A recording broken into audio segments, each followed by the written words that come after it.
My name is Courtney Thomas, and welcome to FITSTREET TV, a platform to promote healthy lifestyles and practices that strengthen our community.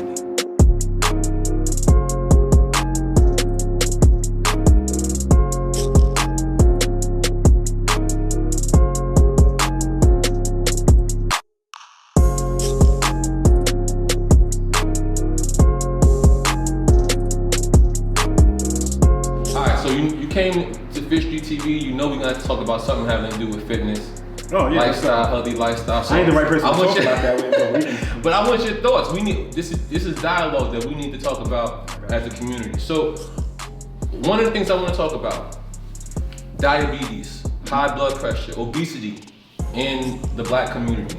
I'm sure you're familiar with, everybody has those things. Right? What I want to ask you, within those things, do you know somebody that has been directly affected by any one of those? My father, he passed away. You know what I mean? Like, those things that affect us all. And it's messed up because it's just like, we know we should take care of our bodies, right? And we just don't. And I have like a saying that I just say all the time. It's like, we take care of our bodies now, if we fight for our bodies now, it'll fight for us later. And it's like knowing that, and you still will go eat something crazy, right? Yeah. And you still won't take care of your body the way you should. It's just one of those things, man. It's hard. Like, you want me all the time about, and I'm always on your neck about, I ain't getting no vegan nothing. I don't want none of that. Give me some real, you know what I mean? Real cheeseburger. I don't want that taste like cheeseburger. I mean, like, but yeah, man, I'm working on it, like trying to get back into, being in shape because, and just not even being in shape, being healthy. Yeah. Because I'm getting old, you know what I mean? So I'm glad you said that. What do you feel are causes of diabetes, high blood pressure, obesity? When you look in the Black community, if you can look like, and let's also keep in mind the fact of historically the oppression that's happened in the Black community, right? Mm-hmm. So I want to hear from you. What do you feel are some things that have contributed to why these things are so rampant in our community? I think it's just the way the whole system is set up, and I hate to say it like that, right? But think about when you go into a shop, right, or any place, the worst foods are right at the door, right? And those are the first things that your eye grabs, and that's the thing that you want first, right?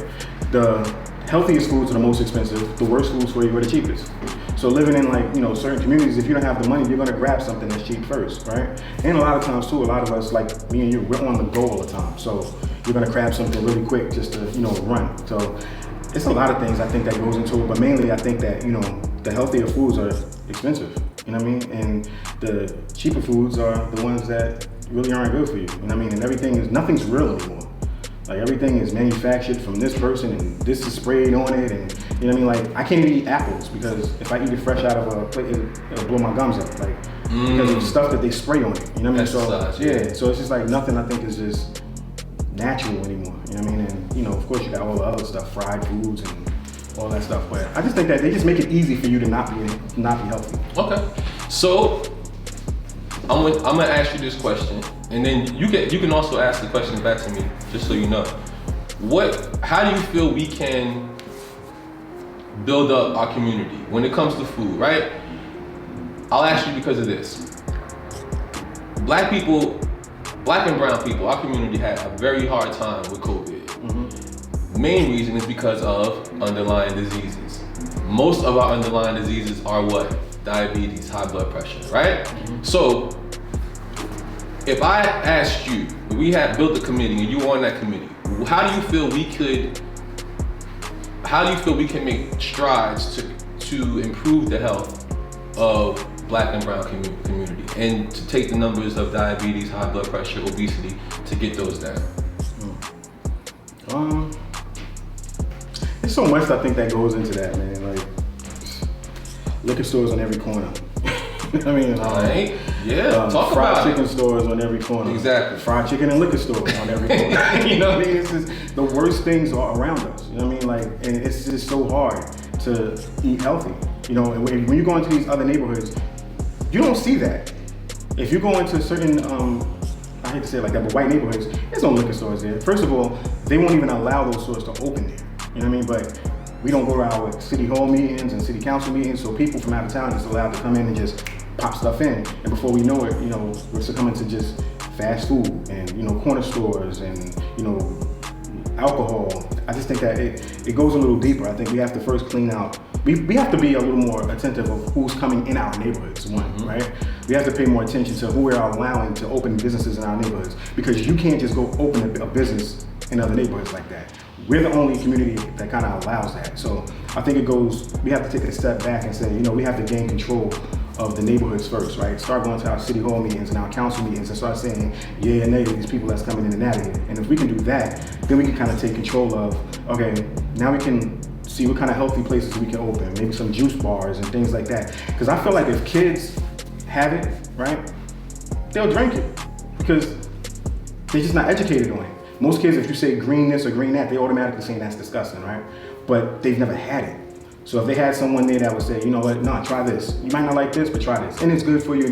Kids will be like, oh, okay, let me try it. And they'll turn into a thing. But I don't think that we have control enough right now in our neighborhoods to, really, make that difference. And that's what we need, to really start saying, this should be allowed here, this shouldn't be allowed here. There's no reason why I could walk out the door right now and it's 10 liquor stores in 5-block radius. It's just ridiculous.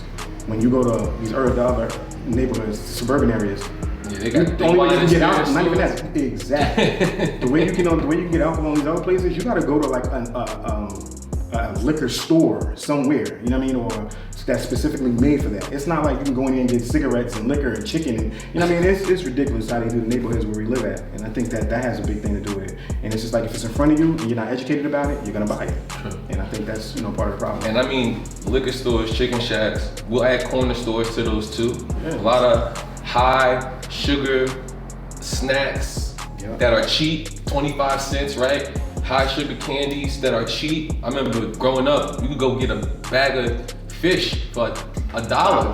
Got you 100. 5 cents, 10 cents, right? So these are the things that we have been, seeds that have been planted and I'm glad you mentioned children, because to me, that's how we make changes. Yep.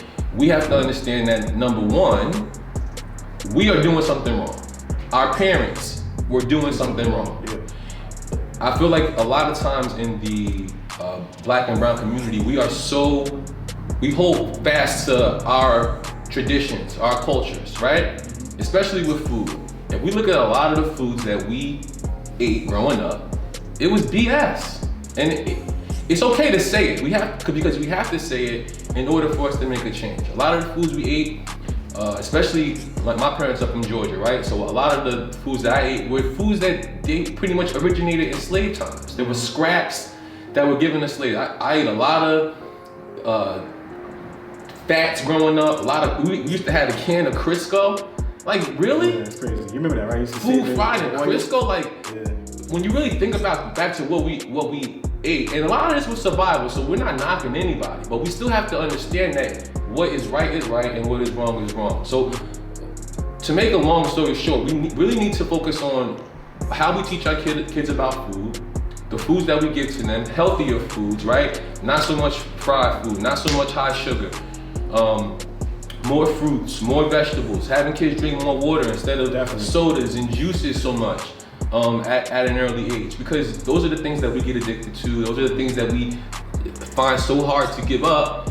And you'd be surprised how many clients of mine I speak to that had eating issues, and when you talk to them, every one of them says the same thing. Started when I was a kid. My parents fed me a lot of fast food growing up, gave me a lot of junk growing up, and it's hard to just mentally say, all right, I'm gonna stop eating that stuff when I get older, because your brain gets used to it. Yeah, plus it was a lack of education at that time too, when our parents were like feeding us, because they didn't know. Exactly. And I think now, it's no excuse really, because we have so much information around us that we know what's in these things that we're consuming, right?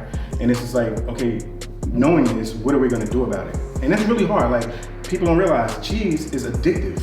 You know what I mean? It's not good for you, but it's addictive. And like, I fall victim to that. I love cheese. I eat it on everything. And it's the hardest habit to break, because I'm so used to having it. I eat it all the time, but it's terrible. It's not really a good thing for you to eat. But even though knowing that it's not good, it's still a hard thing to not eat or whatever. But like I said, I think it comes down to like, educating your kids, like what you're doing with your daughter. There's certain things you just will not let her eat, right? Yeah. And she's cool with it. It's her decision. And at this point now, I think she's kind of like, she's realizing that, I gotta have a little more balance. So, I mean, I think we just gotta like, educate our kids, educate ourselves, start reading the back of these packages and see what's in this stuff, you know what I mean? And you know, make better decisions on the things that we put in our bodies, man. And I think that has a lot to do with the way people think. Like these kids running around here acting crazy. Yeah, there's stuff, it's in their bodies. Like, you know, it's just messing these people up. So pay a little more attention, I think, and I think that'll help out a lot. You know what I mean? Just educate ourselves a little more. I love it, man. Yeah. Great thoughts. So wise, man. You know, my brother. I'm getting old. Appreciate you. All right, we're gonna wrap this up.